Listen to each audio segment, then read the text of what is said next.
आज एक ऐतिहासिक कार्य की शुरुआत अमन प्रकाशन समूह द्वारा किया जा रहा है, जिसमें लाइव वीडियो के रूप में हर विधा पे लोग बोलेंगे और उसमें जो है विभिन्न विषयों पर वार्ता होगी, जो कि एक बहुत ही अच्छा कदम है और कानपुर के इतिहास में ये एक नया अध्याय जुड़ रहा है। इसके लिए अमन प्रकाशन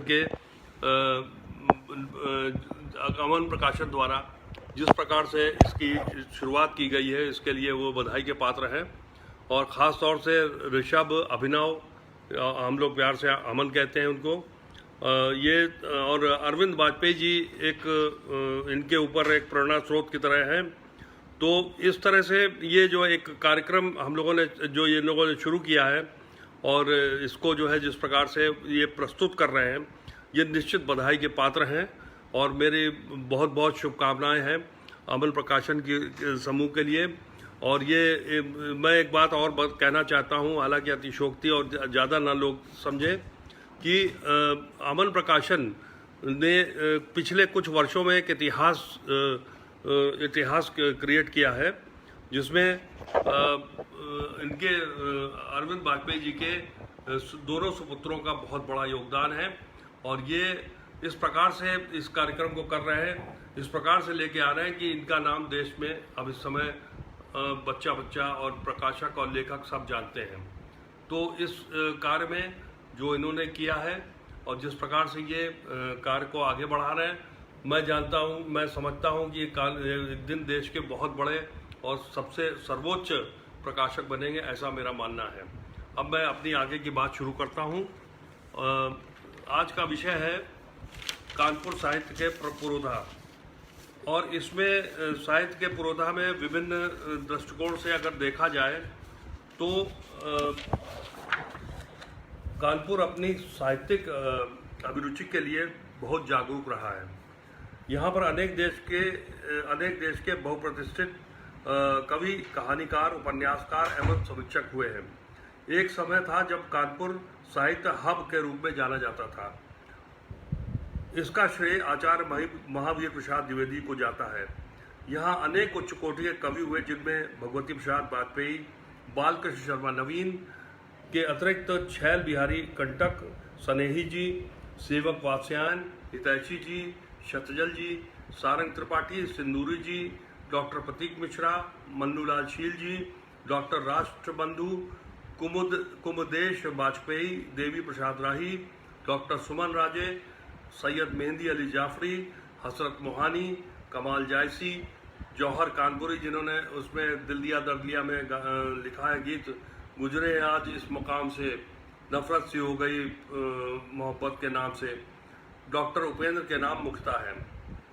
वर्तमान में काव्य मंच अत्यंत जागृत है, जिसका प्रतिनिधित्व कर रहे हैं डॉक्टर सुरेश अवस्थी, स्वर्गीय प्रमोद तिवारी, कमलेश द्विवेदी, अंसार काम्बरी, मृदुल तिवारी, राजेंद्र तिवारी, डॉक्टर कमल मुसद्दी, नदीम नैयर, दिलीप दुबे, अब्दुल हमीद इदरीसी, हरिलाल मिलल, चंदन सिंह धीरज, सुरेंद्र गुप्त सीकर, सतीश गुप्ता, ब्रजनाथ श्रीवास्तव के अतिरिक्त डॉक्टर शिव मंगल सुमन, कन्हैया लाल नंदन तथा अभी साहित्य अमृत के संपादक बने लक्ष्मी शंकर वाजपेयी का नाम आता है। कानपुर के महान कवियों में भगवती चरण वर्मा तथा बालकृष्ण शर्मा नवीन का नाम सबसे ऊपर आता है। तो इन दोनों कवियों का स्वर बहुत मधुर था। ये कौशिक मंडली के नियमित सदस्य थे। अब हम कुछ बात कौशिक मंडली की करना चाहेंगे और उसमें हम आपको ये बताएंगे कि किस प्रकार से कानपुर में साहित्य की जगत का जो रुझान हुआ, जो उसका अवतरण हुआ, वो किस प्रकार हुआ। और ये द्वितीय जो अध्याय है वो कहानी का है। यदि हम हिंदी कहानियों की बात करें तो हिंदी कहानियों का साहित्य बहुत पुराना नहीं है। एक समय था जब उर्दू और अंग्रेजी हमारे देश में पूर्णतया हावी थी। बंगला भाषा में लेखन ही मौलिक था। अनेक हिंदी प्रेमी समीक्षकों, आलोचकों का मत था कि हिंदी में लेखन होना चाहिए। तब कई लेखक आगे आए, परंतु वे अंग्रेजी, उर्दू और बंगला कहानियों का हिंदी में अनुवाद कर पाए। मौलिक कहानियां सन 1911 में प्रारंभ हुई, जिसका श्रेय सरस्वती पत्रिका को जाता है।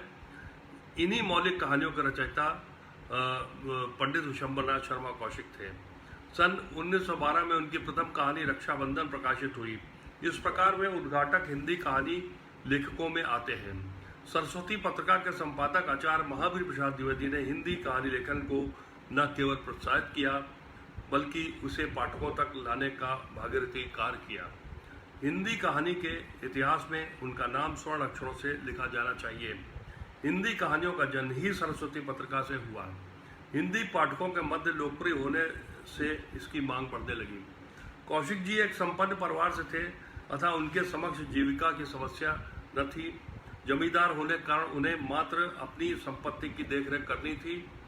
उसके अतिरिक्त उनकी बैठक में रोज शाम को साहित्यकारों की महफिल सजती थी, जिसमें काव्य पाठ, कहानी पाठ तथा समसामयिक विषयों पर परिचर्चा होती थी।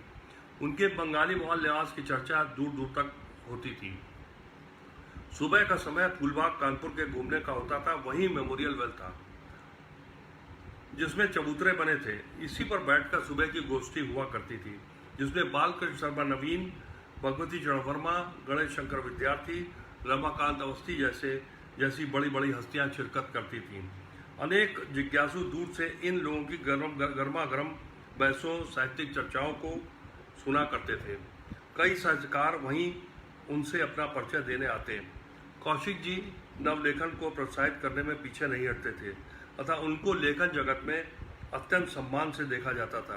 प्रेमचंद भी उनसे मिलने वहीं आया करते थे। उनका परिचय उर्दू पत्रिका के संपादक दयानारायण निगम ने कौशिक जी से कराया था। कौशिक जी उर्दू में रागिब उपनाम से लिखा करते थे, जो जमाना पत्रिका में छपा करती थी। ये गजल छंद गजल के रूप में हुआ करती थी। प्रेमचंद उर्दू में काफ़ी प्रसिद्ध लेखक के रूप में उभर कर आए थे। कौशिक जी ने उनका नाम सुन रखा था।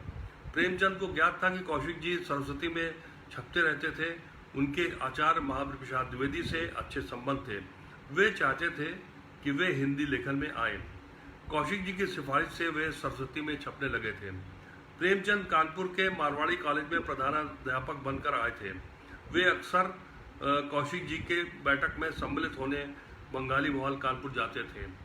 घर की बैठक को एक विशेष नाम से जाना जाता था, कौशिक मंडली।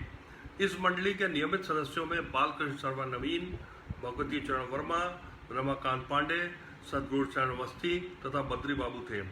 सप्ताहांत में आने वालों में उपरोक्त व्यक्तियों के अतिरिक्त गणेश शंकर विद्यार्थी, प्रेमचंद, स्नेही जी, भगवती प्रसाद वाजपेयी तथा प्रताप नारायण श्रीवास्तव थे।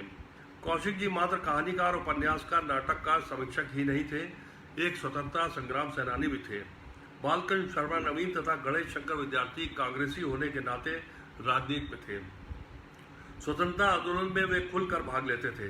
कौशिक जी किसी राजनीतिक दल से जुड़े न होने के उपरांत भी वे गणेश शंकर विद्यार्थी के साथ शांतिपूर्ण प्रदर्शनों, आंदोलनों में भाग लेते थे। उन्होंने अपने व्यंग्य लेखन के माध्यम से अंग्रेजी सरकार का जमकर विरोध किया था। कौशिक जी जितने उत्कृष्ट लेखक थे उतने ही सफल संपादक थे। उन्होंने अपनी पत्रिका हिंदी मनोरंजन के माध्यम से नव लेखन को प्रोत्साहित किया। उनमें भगवती प्रसाद वाजपेयी, प्रताप नारायण श्रीवास्तव जैसे महान लेखक हैं। वे अपने लेखन के प्रति इतने उदासीन थे कि उनकी अनेक रचनाएं, गजल, कहानियां, लेख अभी भी इस काल की उस काल की पत्र पत्रिकाओं में प्रकाशित होकर फाइलों में दबकर रह गई। वे पत्र पत्रिकाएं हैं चांद, सरस्वती, विशाल भारत, माधुरी, हंस इत्यादि। उनके विभिन्न विषयों पर लेख भी पत्रिकाओं में दफन हैं। गत वर्ष मैंने इलाहाबाद, वाराणसी में से अनेक लेख प्राप्त किए। अभी और भी लेख हैं जो पुस्तक के रूप में प्रकाशित नहीं हो पाए हैं। इस वर्ष कौशिक जी की 75वीं पुण्यतिथि है। यूएसएम पत्रिका के संपादक के सुझाव के अनुसार कुछ अद्वितीय कहानियां संकलन के रूप में आगे छप रही हैं और आशा है पाठकों को रुचिकर लगेगी। कहानीकारों तथा उपन्यासकारों में अनेक नाम आते हैं, लेकिन इसके पूर्व कौशिक जी का एक अन्य परिचय है जो मैं आपके सामने प्रस्तुत करना चाहता हूं कि कौशिक जी हालांकि किसी राजनीतिक पार्टी से बता चुका हूं मैं भी नहीं जुड़े थे, परंतु गणेश शंकर विद्यार्थी बालकृष्ण शर्मा नवीन के साथ वे स्वतंत्रता संग्राम के आंदोलन में भाग लेते रहे। शहीद भगत सिंह जब जालियांवाला कांड के अभियुक्त के धोखे में एक दूसरे अधिकारी को जब उन्होंने मार गिराया, तब अंग्रेजी सरकार उनकी तलाश में लग गई। भगत सिंह कानपुर आ गए थे।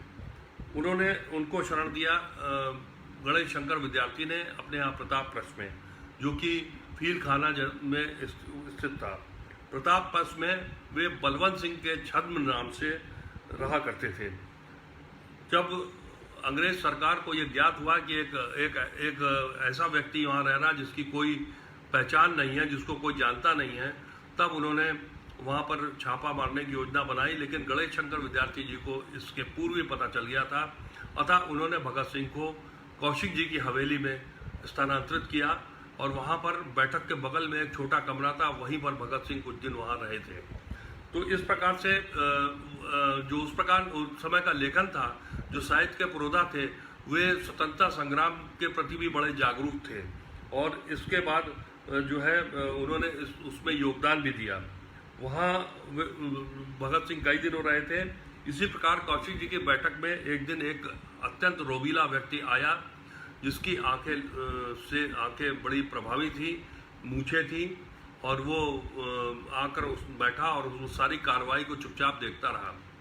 उनमें से बालकृष्ण शर्मा नवीन साहब ने एक बार पूछा कि भाई ये बताइए आप सज्जन कौन है, आज मैंने पहली बार आपको देखा यहाँ पर। वे सज्जन मुस्कुरा कर रह गए, बोले हम आपके बहुत बड़े प्रशंसक हैं और बड़ा नाम सुन रखा है, इसलिए हम आके आज बैठे हुए हैं। कार्रवाई आगे बढ़ती रही, गर्मा गर्म बहस, राजनीतिक, अंग्रेजों के विरुद्ध, अंग्रेजों के कार्यान्वयन के खिलाफ बातें होती रहीं। गणेश शंकर विद्यार्थी भी वहाँ मौजूद थे और उस समय कौशिक जी ने फिर उनसे सज्जन से पूछा कि आप अपना जो है परिचय हम लोगों को दे दीजिए, क्योंकि हम ये चाहते हैं कि आप यहाँ पर इतनी तन्मयता से और इतनी बढ़िया ढंग से सुन रहे हैं, तो आप मुझे ये बताइए कि आप का परिचय क्या है। तो उन्होंने बताया कि मैंने आप लोगों का बहुत नाम सुन रखा है, आप लोग बहुत अच्छा काम कर रहे हैं, आप स्वतंत्रता संग्राम सेनानी के रूप में यह जो योगदान दे रहे हैं वो निश्चित प्रशंसनीय है। मेरा नाम चंद्रशेखर आज़ाद है। ये सुनकर पूरी गोष्ठी सन्न रह गई, क्योंकि चंद्रशेखर आज़ाद का जो नाम था वो क्रांतिकारी के रूप में था और अंग्रेज सरकार के लिए वे सिरदर्द थे। इसलिए उस साहित्यिक गोष्ठी में जब इस प्रकार से चंद्रशेखर आज़ाद आए तो वहाँ पर सन्नाटा छा जाना स्वाभाविक था।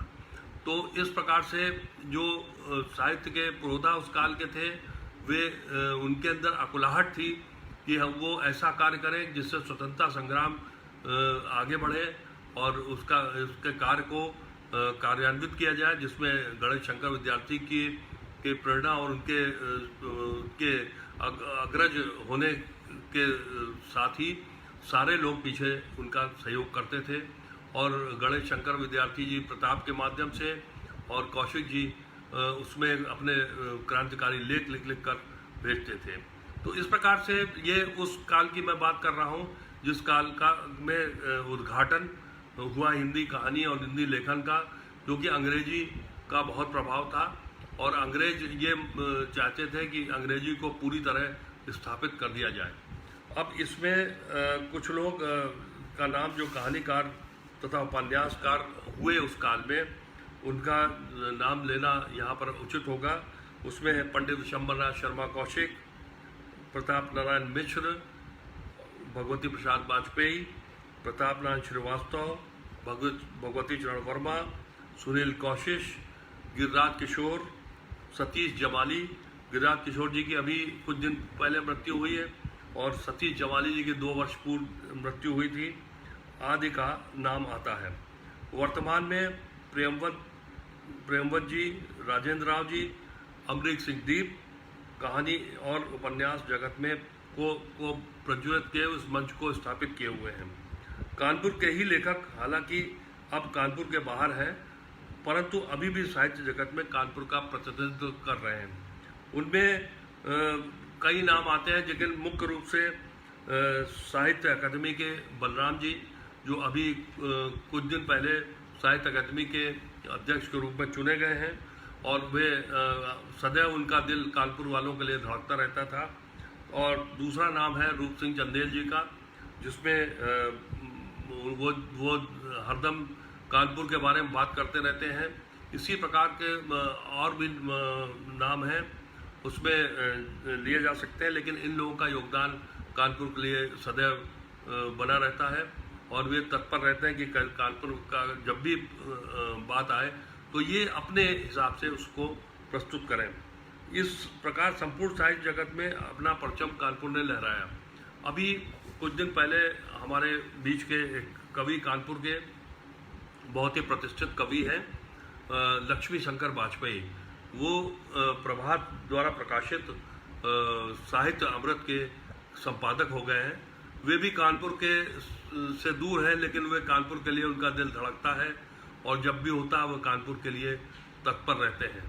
तो इस प्रकार से ये कुछ नाम हैं जो जिन्होंने इसको मतलब साहित्य को बढ़ाने में बहुत बड़ा योगदान दिया और बढ़ा रहे हैं।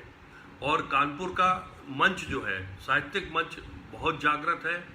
यहाँ पर अच्छे अच्छे लेखक हैं जो कि अभी स्थापित होने की स्थिति में हैं और उन्होंने इसको जो है कानपुर को का बहुत नाम आगे बढ़ाया है और इन्हीं मतलब जो है के नाम के द्वारा ये कानपुर जाना जाता है। जब भी मैं बाहर कहीं जाता हूँ, जैसे पंडित विशंबरनाथ शर्मा कौशिक की गोष्ठी में मैंने 2-3 जगह की है और उसमें पहले मैं दिल्ली गया तो वहाँ पर लोगों का बड़ा विचार था कि कानपुर एक सशक्त मंच है साहित्यकारों का और वो बहुत अच्छा मंच है और वहाँ पर लोग काफ़ी काम कर रहे हैं। और उसके बाद मैं आगरा गया, वहाँ पर भी लोगों ने इसी तरह की विचारधारा प्रस्तुत की। मैं इलाहाबाद गया, वहाँ पर लोग बड़े सम्मान से गिरिराज किशोर जी का, प्रेमवत जी का, इन लोगों का बड़ा सम्मान से साथ नाम लेते हैं। इन लोगों को साहित्य पुरोधा के रूप में वे नमन करते हैं। और मैं उसके बाद वाराणसी गया, वहाँ पर भी मुझे मंचों में बहुत अच्छा रिस्पांस मिला कानपुर के लेखकों को लेकर। तो इस प्रकार से कानपुर के लेखक जो है वो कानपुर का नाम ऊंचा किए हुए हैं किसी भी रूप में, चाहे पत्रिका में छपकर, चाहे अपनी कहानी संकलन छपाकर और चाहे किसी रूप में, वे हरदम अपने को स्थापित किए हुए हैं। और अमन प्रकाशन का ये प्रयास रहता है कि वो किस प्रकार से पूरे देश के लेखकों को स्थापित करें, कानपुर से जोड़ें, क्योंकि उनका संस्थान कानपुर में है और वे जोड़ने का प्रयास करते हैं, जो कि बहुत ही सराहनीय है। और अनेक लेखक, कवि, ये सब इनसे अमन प्रकाशन समूह से जुड़े हुए हैं और ये इस प्रकार का इन्होंने जो काम किया है सबको जोड़ने का, वो निश्चित बहुत ही प्रभावशाली और बड़ा प्रशंसनीय है। और मैं अपनी बात को यहाँ पर विराम देने की स्थिति में हूँ। इससे पहले मैं कुछ 4 लाइनें प्रस्तुत करना चाहता हूँ। हम साहित्यकारों की शान है कानपुर, हम साहित्यकारों की शान है कानपुर, श्रोताओं पाठकों के दिलो जान है कानपुर, श्रोताओं पाठकों के दिलो जान है कानपुर। अनेक साहित्यकार हुए हैं इस जमी पर, सृजन के परवानों की पहचान है कानपुर। हम साहित्यकारों की शान है कानपुर, श्रोताओं पाठकों की दिलो जान है कानपुर।